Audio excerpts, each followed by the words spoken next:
अकोल्यामध्ये पाणी प्रश्न पेटलाय। महापालिकेमध्ये शिवसेना उद्धव बाळासाहेब ठाकरे पक्षानं राडा केला। संतप्त शिवसैनिकांनी जलप्रदाय विभागामध्ये तोडफोड केली। दिवसाआड पाणी पुरवठा होत असल्यामुळे ठाकरे गट या ठिकाणी आक्रमक झाला। खुर्च्यांची तोडफोड केली। केबिनमध्ये सर्व खुर्च्या अस्ताव्यस्त फेकल्या। अशा प्रकारे उद्धव बाळासाहेब ठाकरे पक्षाच्या कार्यकर्त्यांनी अक्षरशः या ठिकाणी राडा केला, मोठा गोंधळ घातला। अकोला महापालिकेतली ही दृश्य आहेत। पाणी प्रश्न अकोल्यामध्ये चांगलाच पेटलाय। उद्धव बाळासाहेब ठाकरे पक्षाच्या कार्यकर्त्यांनी अशा प्रकारे महापालिकेमध्ये येऊन कार्यालयात येऊन राडा केला।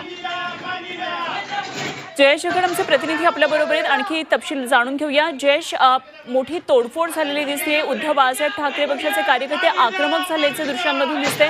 काय नेमक्या सगळ्या घडामोडी?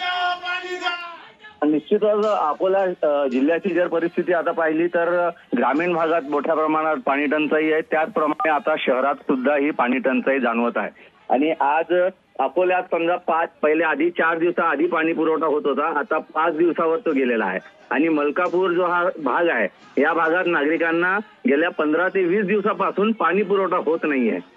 त्यासाठी आज संतप्त नागरिकांनी महानगरपालिकेवर घागर मोर्चा काढला होता।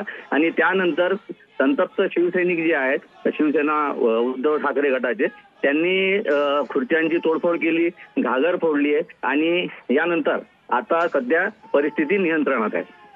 ठीक, जयेश, धन्यवाद दिलेल्या माहितीसाठी। जयेश गड आमचे प्रतिनिधी आपल्या बरोबर होते।